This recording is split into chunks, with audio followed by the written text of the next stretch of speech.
माझ्यासोबत पृथ्वीराज चव्हाण आहेत. बाबा, आज लोणावळ्यात शिबिर होतंय. सकाळपासून कार्यकर्ते जे शहराध्यक्ष जिल्हाध्यक्षांना काय मार्गदर्शन करतायत?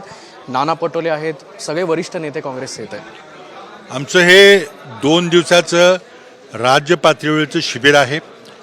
या शिबिराला मार्गदर्शन करण्याकरता बरेच मोठे नेते खडगे साहेब शनितेला आलेले आहेत. कर्नाटकचे उपमुख्यमंत्री, तेलंगणाचे मुख्यमंत्री येणार आहेत. खूप चांगली चर्चा होणार आहे. काही पक्षाच्या बाहेरचे लोक, काही विचारवंत मार्गदर्शन करणार आहेत. सकाळपासून शिबिर सुरू झालेलं आहे. पहिल्या सत्रामध्ये जिल्हा अध्यक्षांची वार्तालाप झाला, कशा प्रकारे तयारी केली पाहिजे ही तिथं मांडणी केली गेली आणि आता शिबिर 2 दिवसाचं चालू आहे. आज रात्री उशिरापर्यंत आम्ही बसणार आहे. बाबा, गेल्या काही दिवसांपासून आपण राज्यात जर बघितलं तर मराठा समाज, ओबीसी समाज या दोघांमध्येही कुठेतरी तेढ निर्माण होतोय. यामुळे संपूर्ण राज्याचं सामाजिक स्वास्थ्य कुठेतरी बिघडत चाललंय असं वाटतंय का? कोणीतरी राजकीय लाभ घेण्याकरता या 2 मोठ्या समाजामध्ये वितुष्ट निर्माण करायचा प्रयत्न करतोय. अगदी मंत्रिमंडळाचे एक ज्येष्ठ सदस्य छगन भुजबळ हे बाहेर जाऊन कसली वाटेल ती वक्तव्य करतायत. कायदा सुव्यवस्थेबद्दल बोलतो आहेत. म्हणजे उपमुख्यमंत्री देवेंद्र फडणवीस हे गृहमंत्री आहेत. मुख्यमंत्र्यांच्यावर अविश्वास आहे की कायदा सुव्यवस्था सांभाळण्यामध्ये त्यांना अपयश आलेलं आहे. त्यामुळे हे कोणाचं तरी सांगण्यावरून बोलतायत का स्वतःच्या मनाने बोलतायत ते काही समजायला मार्ग नाही आहे.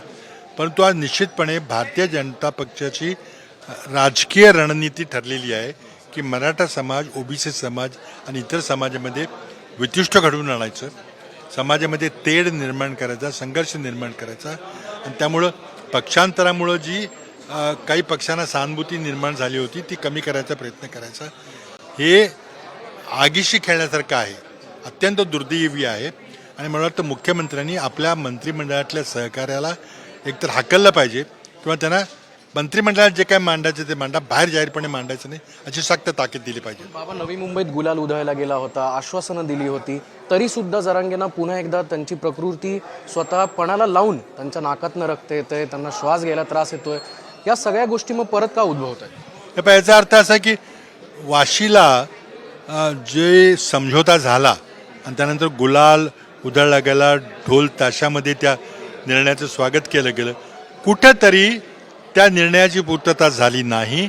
त्या जरांगे पाटलांची फसवणूक झालेली आहे ही त्यांची भावना आहे. त्यामुळे ते पुन्हा उपोषणाला बसले. शेवटचा प्रश्न, एकीकडे पक्ष तुमचा पुढे जातोय पण पक्षातले जे जुने लोक आता भाजपमध्ये गेलेत तेच पुन्हा तुमच्या पक्षावर बोलतायत की वारंवार सांगून सुद्धा बदल घडवला नाही, म्हणून अशी टीका होती. अशोक हे बघा, जे आमचा पक्ष सोडून गेलेले आहेत त्या आमच्या पक्षाचा ते काही भलं नाही, भलं त्यांच्या इच्छा नाही आहे आणि आमच्या पक्षाचं जेवढं नुकसान होता येईल ते करणार आहेत. तर आमच्यामध्ये संभ्रम निर्माण करणं, आमची ताकद कशी कमी होईल, आमच्यात आपसात वाद कशी निर्माण होतील याचा प्रयत्न करणं, विरोधकांनी ते करायचं तर त्याला आता काय आपण त्यांच्या तोंडाला हात कसा लावणार? बाबा, जे फडणवीस एका सभेमध्ये थेट अशोक चव्हाणांना डीलर म्हणाले होते तेच आज भाजपचे लीडर होते. आता ही भाजपची जर रणनीती असेल की येणं केनं प्रकारे सत्ता टिकवायची, मग त्यामध्ये 70,000 कोटीचा सिंचन घोटाळा असेल किंवा आदर्श घोटाळा असेल किंवा आणखी काय असेल, डीलर लीडर हे त्यांना सगळं माफ आहे. पक्षात येणारा सगळा वॉशिंग मशीनमधून धुवून निघतो, साफ होतो आणि त्यामुळं महाराष्ट्राची जनता या प्रकाराकडे कसं बघते हे महत्त्वाचं आहे. शिबिराच्या माध्यमातून शेवटचा प्रश्न, संघटन किती मजबूत होईल? हे शिबिर आहे ते संघटन मजबूत करण्याकरता, निवडणुकीची तयारी करण्याकरता आहे. तर निश्चितच फायदा होईल. 2 दिवसाचं शिबिर आहे. देशातले मोठे नेते आणि राज्यातले सर्व कार्यकर्ते इथं आलेले आहेत. आपण बघू शकतो की आगामी काळ हा निवडणुकींचा आहे आणि हेच शिबिर काँग्रेससाठी किती महत्त्वाचं ठरणार आहे हे आगामी 2 दिवसात आपल्याला समजणार आहे. कॅमेरामन आदर्श खटकेसह अक्षय बडवे, साम टीव्ही न्यूज, लोणावळा.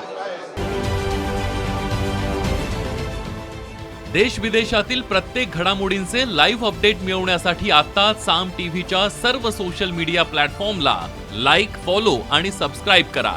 तसंच सर्व नोटिफिकेशनसाठी बेल आयकॉन प्रेस करायला विसरू नका.